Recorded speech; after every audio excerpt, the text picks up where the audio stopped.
안녕하십니까. 네, 오래만입니다. 우리 자유헌정포럼의 대표님이신 변정일 대표님을 오늘 특별히 모시고 이 대통령의 품격에 대해서 네. 좀 이야기를 나눠보고 싶습니다. 네. 왜냐하면 대통령이라는 인물은 그냥 우리 일반 국민의 한 사람이 아니라 네. 그 나라의 위상이나 품격을 다 보여주는 거거든요. 그렇습니다. 그래서 어떤 정도의 어느 수준의 품격을 가진 대통령이 우리 대한민국을 정말 대표할 수 있을까? 네. 또 어떤 생각을 가진 사람을 대한민국 대통령을 뽑는 게 좋을까? 예. 어느 정도의 양심을 가진 사람을 뽑는 게 좋을까? 그렇습니다. 가장 중요한 것은 정직한 사람을 뽑아야 된다. 예. 제가 먼저 여쭤보겠습니다. 예, 예. 안보 문제에 대해서 예. 여쭤보겠습니다. 예. 이 안보 문제가 지금 윤석열 후보와 이재명 후보 사이에 가장 이렇게 뭐라고 할까?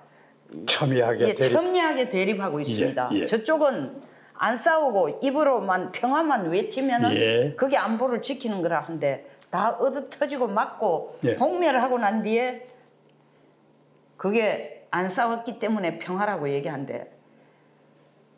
이게 힘없이 국가를 지킬 수 있습니까? 그건 불가능한 일이죠. 네. 가장 단적인 예가 최근의 우크라이나 사태입니다. 네, 맞습니다. 우크라이나에 가령 미군이 주둔해 있다면 우크라이나와 미국과 사이에 한미 동맹과 같은 군사 동맹이 맺어져 있다면 전쟁 안 나죠? 소련이 러시아가 우크라이나를 침범하지 못했을 겁니다. 감히 엄두도 안 내죠. 따라서 우리나라에 주한미군이 주둔하고 있다는 것, 그리고 한미 동맹이 체결되어 있다는 것, 네. 매우 중요한 안보의 튼튼한 배경입니다. 네. 그러니까 어느 후보는 전쟁은 이기더라도 공멸하는 것이고 네. 평화가 곧 경제고 밥이라고 합니다. 그러나 이거는 공허한 말장난에 불과하고요. 말로만 외치는 종전선언이나 평화협정은 결코 우리 국민을 이 나라의 평화를 보장해 주지 않습니다. 강한 억지력만이 평화를 보장하는 든든한 버팀목이 될 수 있습니다. 힘없는 평화라는 것은 국민을 지킬 수가 없죠. 네네. 예. 그 이재명 캠프에서는 이재명처럼 이렇게 상대방에게 떠넘기고 네. 억지를 완전히 사실인 것처럼 포장하는 사람들이 이 전면에 서가지고 말장난을 많이 하는데 그 대표적인 사람 중에 한 사람이 정봉주 의원이라고 그 양반이 봉도사라는 이름으로 TV를 하는데 최영일 씨가 하는 시사 본부에 나와서 이 안보 문제를 얘기하는데 윤석열 후보가 한미일 군사협력 그 다음에 미국의 MD를 여기에 배치하고 그리고 우리의 국력을 군사력을 키워서 선제 타격력을 갖자라는 얘기를 하는데 말도 안 되는 얘기다. 그 얘기를 하려면은 정경련에 가서 물어보래요. 네. 왜? 우리는 먹고 살아야 되는데 이런 거 세우는 자체가 정경련에서 찬성하겠냐 물어보래. 네. 제가 그걸 듣고 오늘 참 열을 많이 받았거든요. 네. 그러면서 그 다음 하는 얘기가 국민들한테 사드 배치하면 한 60% 찬성 나오는데 네. 자기 집 앞에 세우냐 하면 90%를 반대한대요. 네. 그러니까 충청도 가서 사드가 아니라서 보일러 시설해 주겠다는 사람이 누구였어요? 예, 그러겠죠. 이재명 후보. 자, 그 논리대로 한다면은 자기 동네에 군부대도 다 없애야 돼요. 왜냐하면 이 군부대가 들어오면 땅이 전부 함부로 이 택지로 쓰지도 못하고 제한도 걸리고 왜 그건 얘기 안 하지? 그러니까 이게 지금 논리가 안 맞는 거예요. 뭐 안보 문제는 그 정도로 하고 가겠습니다. 왜냐하면 그쪽에서 윤 후보를 선제 타격을 하는 것을 전쟁광이라 했는데 윤 후보가 말한 선제 타격은 먼저 때리겠다는 게 아니고 저쪽에서 우리를 때렸을 때 그 보복이 2배, 3배가 되니까 우리를 감히 때릴 엄두를 못 가질 정도의 전력을 갖는 게 선제 타격력이에요. 억지력입니다. 그걸 얘기했는데 그 말 한마디 가지고 장사를 하고 있습니다. 예. 전쟁광이라고. 다음으로 넘어가겠습니다. 예. 윤석열 후보가 정치보복 얘기를 했다고 방방 뛰거든요, 저쪽에. 예. 저는 한 번도 들어본 적이 없어요. 윤석열 후보가 유세를 하거나 뭐 어디 대담을 하거나 정치보복이란 용어를 쓴 적이 없어요. 근데 왜 이렇게 처벌합니까? 글쎄요. 그래, 그게 좀 참 그렇게 펄쩍 뛰는 그 배경이 매우 의심스러운데. 도둑놈 제발. 말하자면 난 이런 생각이 들더라고요. 그 말을 듣는 순간에, 그러한 주장을 보는 순간에 문재인 정권 지난 4년간의 적폐청산이라는 명목으로 많은 정치인들, 전직 대통령 두 사람을 포함해서 잡아가두지 않았습니까? 200명을 갑봉했죠. 잡아가두지 않았습니까? 이것이 말하는, 이게 말은 적폐청산이었지만 이 사람들 머릿속에는 이것이 정치보복으로 들어가 있는 겁니다. 정치학살이죠. 그러니까 이 사람들이 했다는 것은 바로 그동안에 한 적폐청산은 적폐청산이 아니라 정치보복이었다 하는 것을 스스로 실토하는구나. 그렇죠. 그러니까 똑같은 거 당할까 봐 겁이 나니까 나는 그렇게 정치보복이란 용어도 안 썼는데 단 이렇게만 얘기했어요. 적폐가 있으면 법과 원칙에 따라 처리하겠다. 시스템에 따라서 공정하게 여야 가리지 않고 처리하겠다. 그것이 윤석열 후보가 얘기한 취지였고 또 그렇게 밝혔죠. 그리고 내 사전에 정치보복은 없다라고 분명히 마지막 TV 토론에서도 그 점을 강조를 했습니다. 그 지뢰 질겁을 먹고 그쪽에서 한 얘기가 뭐냐면 문 대통령이 없는 제도 만들어가지고 사람을 깜방에 넣을 사람이다라고 문을 말하자면 공격을 한데 없는 죄라는 걸 왜 강조할까요? 그게 글쎄입니다. 그게 그러니까 과거 4, 5년 동안 걸쳐서 이루어졌던 적폐청산이라는 것이 결국 어거지로 한 적폐청산이었다. 어거지로 이루어진 정치보복이었다는 것을 스스로 실토하는 것이죠. 그렇게밖에 볼 수가 없습니다. 자, 정치보복이란 용어 자체도 윤 후보가 안 했는데 이재명 후보는 윤 후보가 정치보복을 했다라는 그 용어를 썼다는 걸 전제로 하고 한 말이 뭐냐면 정치보복은 하고 싶어도 숨겨놓았다가 몰래 하는 것. 야, 이거 정말 말이 되는 얘기야. 정말 더 잔인하고 더 정말 음침하고 이 얘기는 자기 기준에 따라 보복하겠다는 거 아닙니까? 원칙도 없고 법도 없고. 대표님 어떻게 생각하십니까? 더군다나 가공할 만한 것은요. 이재명 후보가 과거에 권력은 잔인하게 써야 한다 하는 말을 한 일이 있더라고요. 큰일 나. 그거 독재자입니다. 그래서, 그게 바로 독재자예요. 맞습니다. 그래서 잔인한 보복의 대상이 과연 누구냐? 이 지금 같은 당 소속임에도 불구하고 이재명 후보를 위해서 열심히 뛰고 있지 아니한 움직이지 않고 있는 반 이재명 친문 세력을 지칭하는 것이 아니냐. 또 대통령이 되면 은밀하게 스스로 정치보복을 하겠다는 것을 실토한 것이 아닌가. 자기의 속마음을 드러낸 게 아니냐라는 추측이 난무하고 있죠. 그런데 그러한 추측들이 뭐 아주 근거 없는 추측은 아니지 않은가 하는 느낌이 듭니다. 그분의 품성으로 보면은 더더구나 본인 입으로 권력은 잔인하게 써야 된다는 이 말이 우리가 합리적인 그런 논리를 끌어낼 수 있는 거예요. 무서운 얘기거든요. 아주 무서운 얘기예요. 원래 정치보복이라는 거는 정치적 견해를 달리하는 사람, 정치적 경쟁자에 대해서 없는 죄를 만들어서 뒤집어 씌우거나 또는 어떤 조그마한 범죄를 크게 처벌하는 이런 당당한 정치적 불이익을 주는 것이 정치보복이거든요. 근데 그런 거는 윤석열의 과거에 걸어온 길을 볼 때 그런 일을 할 사람은 아니라고 보여집니다. 더군다나 이제 최근에 가장 좀 걱정스러운 일은 이재명 후보 주변에 있던 사람 중에서 그 대장동 사건과 관련해서 몇 사람이 벌써 극단적인 선택을 했죠. 두 사람이 죽었죠. 요한기, 이것이 과연 김홍기. 무엇을 의미하는지 우리가 한번 되짚어 볼 만하다고 생각합니다. 네. 뭐 이렇게만 얘기해도 국민들 다 알아들어요. 아니 촛불 들고 힘겹게 만들었던 민주공화국을 확실히 지켜야 한다. 왜냐하면 우리 헌법은 우리 헌법의 민주공화국은 자유민주공화국이기 때문이다라는데 아니 지난 4년간이 민주공화국이었습니까? 이 정권 지난 4년을 되돌아보면은 이 나라를 자유민주공화국이라고 할 수가 없습니다. 우선 자유민주공화국은 철저한 개인의 활동의 자유를 보장해야 됩니다. 재산 보장. 그런데 문재인 대통령은 이제까지 그 경축사나 3.1절 경축사나 광복절이나 모든 행사에서 자유라는 말을 쓰는 걸 극도로 싫어합니다. 또 한 번도 안 쓴 일도 있습니다. 그런 걸로 본다면 자유를 의도적으로 빼는 그러한 경향을 숱하게 보여왔습니다.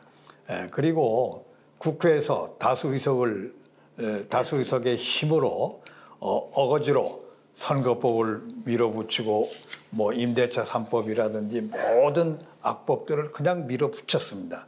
이것이 과연 국민의 민의를 존중하는 자유민주주의 국가인가? 나는 그게 아니었다고 생각을 합니다. 밀어붙인 건 이유는 뻔합니다. 편가르기. 그리고 가진 자는 전부 흉악범이고 적폐고 없는 사람들은 자기 편이라는데 사실 없는 사람들이 지금 더 고통스러워. 그렇습니다. 저소득층을 살리는 무슨 한 번도 경험하지 못한 나라 만든다 하는데 진짜 한 번도 경험하지 못한 나라를 만들었어요. 우리 역사상 이런 나라 경험해봤습니까? 국격이 이렇게 떨어지고 정말 이렇게 편가르기 철저히 아니 98%대 2%의 편가르기가 바로 임대차 3법이고 다주택자 종부세 올리는 겁니다. 성공했다고 지금 좋아하는데 아니 임기 몇 달 남겨놓고는 이제 뭐라고 얘기합니까? 5년 내내 주장해오던 부동산 정책 잘못됐다고 이제 와가지고 하고 있어요. 그것도 왠지 압니까? 대표님 아시잖아. 표 때문에. 그렇죠. 이래 우리가 부동산 얘기를 하다 보니 자연스럽게 이재명 후보가 자기의 이 슬로건 아니면 자기의 캐치프레이즈로 경제 대통령을 얘기하죠. 그것도 그냥 아닙니다. 유능한 경제 대통령이라고 자기를 선점은 확실히 잘해요. 얘기는.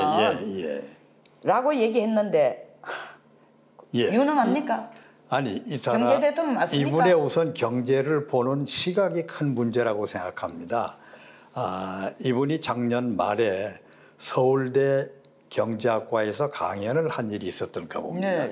보도에 의하면 이재명 후보가 그 강연을 하면서 경제는 과학이고 통계라며 이런 것들이 진리인 것처럼 말하는 경우가 있는데 제가 본 경제는 정치이자 의견입니다. 가치죠, 가치. 이렇게 말했습니다. 여기서 의견과 가치라는 말은 바로 이념을 말하는 겁니다. 따라서 이 말은 무슨 말이냐면 경제라는 것은 이념에 의해서 움직여지는 것이고 이념에 자기 이념대로 자기가 생각하는 가치관대로 경제를 움직여 보겠다 하는 의지의 표현이라고 봐야 됩니다. 따라서 매우 위험한 경제관을 가지고 있다 이렇게 말할 수가 있죠. 그럼 평양 가서 대통령 하지 왜 여기서 해요? 그렇죠. 평양 가면 딱 맞죠. 아니 그러니까 김정은이 그 자리를 안 비켜줄 것 같으니까 여기서 대통령 하는 건데 주택 140만 호, 공급 수출 1조 달러. 그다음 더 웃긴 나는 앞쪽까지는 좀 봐주겠어. 그런데 국민소득 5만 달러? 아니 재벌 해체한다면서 일자리도 없는데 뭐가 나는 32,000달러에서 뒤로 안 갔으면 좋겠어. 5만 달러? 주가지수 5,000포인트 지금 원래 주가지수 3,000포인트만 돼도 성공이라 한데 5,000포인트를 하겠답니다. 그리고 작년도에 우리나라의 경제 성장률이 3% 안 돼요. 2.6%였습니다. 앞으로 5년 동안 매해 6%씩 성장을 한다고 하더라도 5만 불 달성은 절대로 불가능합니다. 이 시간 현재 우리나라의 국민 소득은 약 3만 5천 달러로 예상이 되거든, 추계되고 있거든요. 그래서 6%씩 성장을 한다 하더라도 5만 불이 안 돼요. 그러니까 이게 말이 안 되는 얘기죠. 중국이 이거는 말하자면 국민을 속이고 표를 자기한테 찍도록 유인하는 유인책입니다. 그 유인책인데도 아무것도 모르는 말 그대로 자기들이 좋아하는 뭐 자기들 기준의 저소득층 혹은 자기들 기준의 노조, 자기들 기준의 정조조 막무가내로 그냥 밀어줄 수 있는 사람들을 자기들끼리 쓰는 용어예요. 이게 바로 전체주의 지도자의 용어입니다.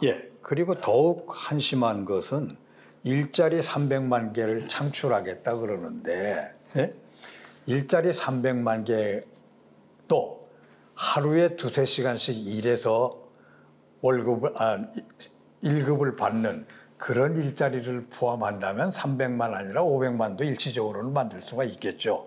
그러나 국민이 원하는 진정으로 원하는 일자리라는 것은 제대로 된 일자리, 소위 정규적인 일자리를 원하는 거거든요. 그 300만 건은 그 경제인들이 활발하게 의욕적으로 창의력을 발휘해서 경제 활동을 할 수 있게끔 모든 규제를 풀어줘야 됩니다. 그리고 온갖 규제를 다 풀어줘야 됩니다. 그래서 신나게 일을 할 수 있게 해야 됩니다. 그리고 모든 국민이 열심히 일할 맛이 나도록 해줘야 됩니다. 그런데 지금 이재명 후보가 제안하고 있는 여러 가지 정책들을 보면 그거하고는 거리가 멀거든요. 아니 문재인 대통령 집권하자마자 53조 원을 일자리 200만 개 만든다고 편성을 했어요. 53조 원 편성하면서 하는 얘기가 뭔지 알았어요? 이명박 대통령이 4대 보를 만들면서 22조를 썼다고 하니까 22조를 쓰고 일자리를 20만 개 만들었다 하니까 우리 같으면 22조 쓰면 일자리 100만 개 만들겠다. 53조 내면 200만 개 만들겠다. 내 임기 동안에 가장 중요한 1번 정책으로 청와대에 저 상황판을 두고 매일 국민에게 브리핑하겠다. 그 말 후에 한 번도 브리핑을 들은 적이 없습니다. 그렇습니다. 그것뿐만 아니라 주택 311만 호를 공급한다는 게 아까 대표님 말씀하신 것처럼 311만 호 가능합니다. 임대주택, 비둘기집 이건 국민이 원하는 집이 아니에요. 그렇죠. 아니 대통령이 뭐 11평짜리 임대주택 가보고 여기 편안하고 아늑하다고 하는데 문재인 대통령 각하 임기 끝나시고 그 11평에 가 사시는 게 어떻습니까? 거기가 편안하고 아늑하다면서요. 당신 아들 같으면 거기 보내겠어요? 당신 딸 같으면 거기 가가 여기 아늑하니 살아라 하겠어요?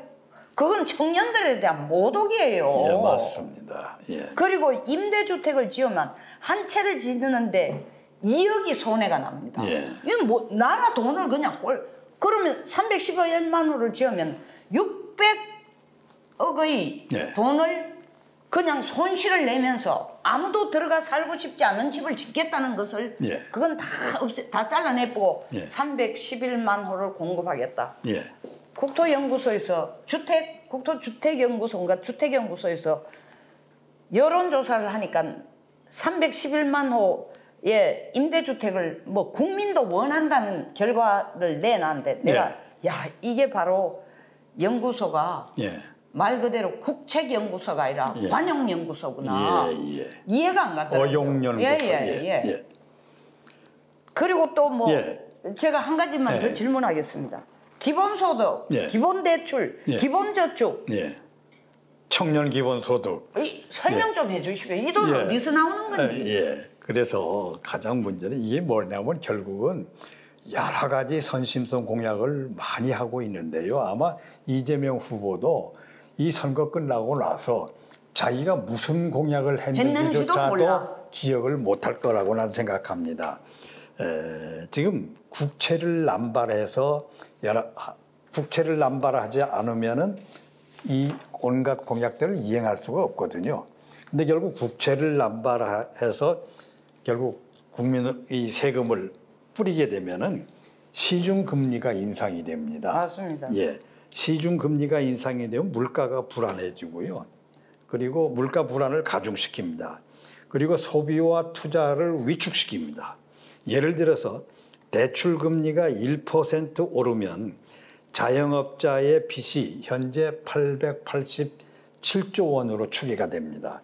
그리고 가계 부채가 1,844조 원으로 추계가 되는데 이거 합치면은 2,000조가 넘지 않습니까? 그렇죠. 우리 예. GDP보다 만약 많아요. 1%가 대출 금리가 1%만 오르면 이 자영업자와 가계에서 부담하는 이자 부담만 연간 20조 원이 늘어나게 됩니다. 이게 끔찍한 일이거든요. 아니, 그러니까 이런 것들을 우리 국민들이 잘 헤아려야 되실 줄 믿습니다. 아니 나라 빚 내면 된다. 예. 그냥 막 주자. 예. 기본소득 주자. 기본대출 해주자. 기본저축 해주자 하면 돈이 어디서 나오나 할게. 국채를 발행하면 된대. 어떻게 국채 발행하면 되냐. 그게 전부 빚이다 할게. 한국은 조만간에 기축통화국이 될 수 있는 나라니까 해도 된다. 기축통화국이 뭔지도 몰라. 그 당에서 내준 게 사실은 특별인출권. 이 IMF의 회원국들이 급할 때에 좀 뺏을 수 있는 통화가 중국 위안화, 그 다음에 일본 엔화, 영국의 파운드, 미국의 달러, 스위스의 뭐 프랑 이런 정도인데 그 5개국의 화폐에 한국도 어느 시점이면은 그런 특별 인출권을 행사할 수 있는 나라로 들어갈 가능성이 있다는 건데 기축통화가 뭔지를 모르는 분이에요. 그래 놓고 유능한 경제 대통령이라고 자기를 선전하는 거예요. 한마디로 이재명 후보의 경제 정책은 요즘 TV 토론에서 나오는 것과 과거에 그가 했던 이야기들, 전혀 다르죠. 발표들 이런 거를 쭉 종합을 해보면요, 말해 이런 겁니다. 정부가 선두에 서서 계획을 짜고 자원을 배분해가면서 성장을 이끌겠다 이거거든요, 한마디로.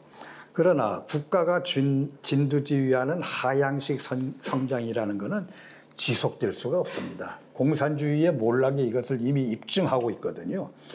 그리고 이 사람의 가장 위험스러운 건 뭐냐면 이겁니다. 임명 권력은 국민이 선출한 권력의 지휘를 받는 게 정상이다. 말하자면 국회의원들, 대통령 말을 전 공무원들은 다 들어야 된다 이런 얘기거든요. 그리고 기획재정부의 예산 편성권도 청와대로 옮기겠다. 이거 정말 위험천만한 히틀러가 아니고 이틀러라니까. 푸틴이 아니고 이틴이라니까요.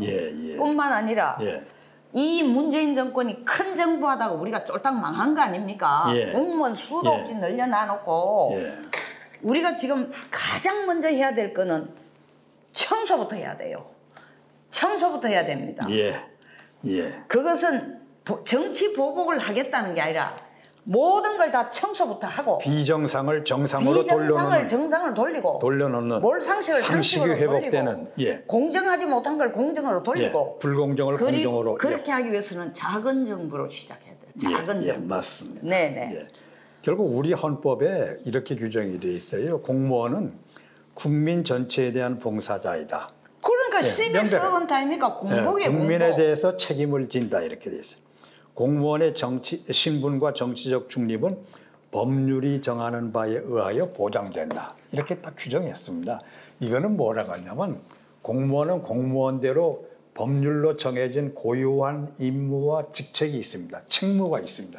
그 책무를 다하는 것이 공무원이지 선출된 권력의 말을 들어야 되는 게 공무원은 아닙니다. 선출된 권력의 말을 들어야 한다는 그 사고방식이야말로 바로 아주 극단적으로 독재자의 모습을 드러내는 발언이라고 아니할 수가 없습니다. 이게 전형적인 전체주의 선동어법이에요. 언어를 혼란시키고 대중을 기만해가지고 우리 편을 만드는 거예요. 더군다나요. 만약 이재명 후보가 당선이 된다면 그 대통령의 막강한 권력과 180석의 여당이 결합하는 게 되지 않습니까? 이 힘이 무지무지할 겁니다. 집권 초기에 문재인 이상의 독재를 휘두를 거라고 나는 생각을 합니다. 예. 작년 말에 자기 공약을 실현하기 위해서 실천하기 위해서 여당 의원총회에서였죠 아마 입법의 조속 처리 자기가 추진하는 정책의 입법 필요한 입법을 빨리 처리해달라고 요구하면서 여당 상임위원장이 방명이 들고 있지 않냐 땅땅 두드리면 되는 거 아니냐 좀 그렇게 좀 해달라 이렇게 얘기를 했어요. 아니 그거는 약과입니다. 예. 보십시오. 조재현 대법관을 대장동의 그분이라는 사람은 조재현이라는 말을 공공연하게 하니까 이 대법관님이 너무 화가 나서 우리나라 헌법사상 헌법 역사에 처음으로 대법관이 공개 인터뷰를 한 겁니다. 예, 기자회견. 네, 기자회견하는데 김명수 대법원장 아무 말도 안 하고 누가 도와주나 하이 아무도 안 도와주고 자기 혼자 한다. 본체도 안 한다. 이걸 문제화도 안 끊는다. 이러니까 국민들은 갈수록 사법부를 못 믿어요.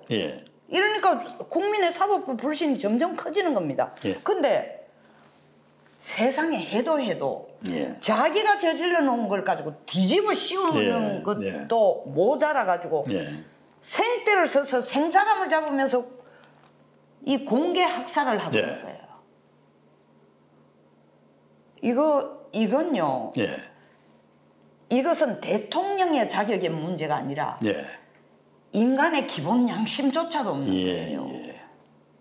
그 우리가 지금 논하는 건 대통령 후보를 논하는 게 아니고 한 인간으로 볼 때도 너무 심각하다 이거예요. 그리고 뭐 최근 사소합니다. 자기 부인이 관용차를 쓰거나 법인카드 쓰고 이 수시 초밥 갖다 나르고 그다음에 아파트 개조해가지고 선거단 데려다 놓고 그냥 한마디 그냥 미안하다. 잘 몰랐다. 땜빵을 넘어갑니다. 만약에 우리가 윤석열이 이랬다 치면요. 후보로 견디어 있지를 못할 겁니다. 아니 후보 사퇴하라는 거지. 당신이 불법을 저질렀으니까. 그러니까 이때까지 이런 내용을 우리가 몇 가지만 추렸어요. 사실은 제가 추려보니까 와 정말 많아요. 엄청납니다. 이 리스트를 내가 뽑아왔는데 60개가 넘더라고요. 그거를 내가 한번 오늘 쭉 읽으려고 그랬는데 우리 대표님께서 그래도 핵심되는 내용 핵심도 제가 볼 때 좀 약한 것만 뽑아오셨네요. 그렇습니다. 그럼에도 불구하고 이런 분이 대통령이 된다면은 대한민국은 의심의 여지 없이 독재국가가 됩니다. 그 사실은 이재명 후보 주변에서 일어났던 크고 작은 여러 가지 불법과 비리가 엄청나다는 거 느끼고 있는 게 국민적인 생각입니다. 우리 전체 국민의 생각입니다. 다만 이것이 검찰이 선거 기간 중이라는 이유로 기타 여러 가지 이유고 다른 이유도 있겠지만 이 수사를 진행하지 않고 뭉개고 있기 때문에 지금 국민들 앞에 백일하에 드러나고 있지 않은 것일 뿐이지 많은 국민들은 그렇게 느끼고 있거든요. 그런데 만약 이런 것들을 숨기려면은 어떻게 해야 되겠습니까? 결국은 사람들의 입을 틀어 막아야 되고 검찰이 검찰권을 수사권을 제대로 행사하지 못하게 하고 경찰도 제 기능을 못하게 하고 공수처 말할 것도 없고요. 이렇게 틀어 막아야 되거든요. 결국 이런 것들이 결국은 독재 국가로 갈 수밖에 없습니다. 부패가 되면 그 점이 더 염려가 되는군요. 자, 오늘 우리가 할 얘기가 끝이 없습니다. 끝이 없습니다. 그런데 오늘 변 대표님께서 끄집어내준 건 나는 약간 불만스러운 게 너무 약한 것만 가져오셨어요. 그럼에도 불구하고 인간 이재명 참 이런 분이 우리 대통령 되면 저는요 국제사회에 가서 사람 만날 때 Who is your president? What's his name? 이름이 뭐야? 누가 이카면 이재명 하면 와우 I know that guy.